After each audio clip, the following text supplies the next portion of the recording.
ইনশাআল্লাহ আমি প্রতিষ্ঠিত করব। নির্বাচনের আগে এক কথা আর নির্বাচনের পরে আরেক কথা, সেই সওয়াল কিন্তু পলক না।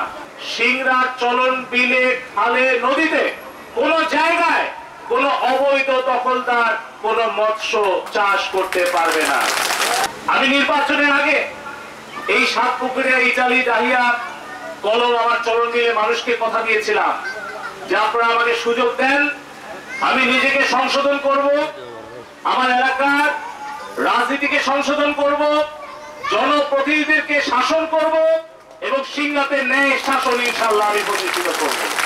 আপনাদের মনে আছে? আমি কিন্তু ভুলে যাইনি। নির্বাচনের আগে এক কথা আর নির্বাচনের পরে আরেক কথা, সেই সওয়াল কিন্তু পলক না। আমি আপনাদের কথা দিয়েছিলাম নির্বাচনের পরে, শপথের পর কলেজ মাঠে আমি বলেছিলাম যে আমি নীতি অনুসরণ করে চলব, জাল যার জলা তার। ইতালি ইউনিয়ন তার প্রমাণ।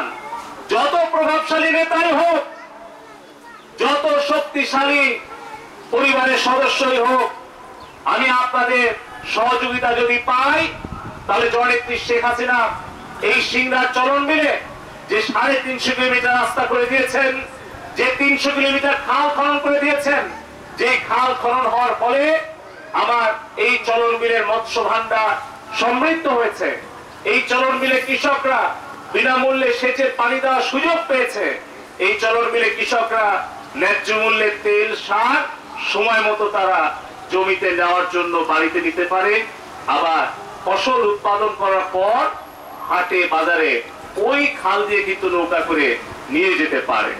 সেই খাল কোন ব্যক্তি গোষ্ঠী দখল করে রাখুক, এটা কি আপনারা চান? আপনারা কি চান যে এই খাল উন্মুক্ত থাকুক? সেই কারণেই আমি নির্দেশ দিয়েছি উপজেলা নির্বাহী কর্মকর্তার নেতৃত্বে, ভারপ্রাপ্ত পুলিশ কর্মকর্তার নেতৃত্বে অভিযান চলমান আছে, অভিযান চলমান থাকবে। সিংড়ার চলন বিলে, খালে, নদীতে কোন জায়গায় কোন অবৈধ দখলদার কোন মৎস্য চাষ করতে পারবে না। আমার সাতপুকুরিয়ার জেলে সম্প্রদায় আছে, আমার ওই চামারি ইউনিয়নে জেলে সম্প্রদায় আছে, আমার ডাহিয়া গ্রামে জেলে সম্প্রদায় আছে।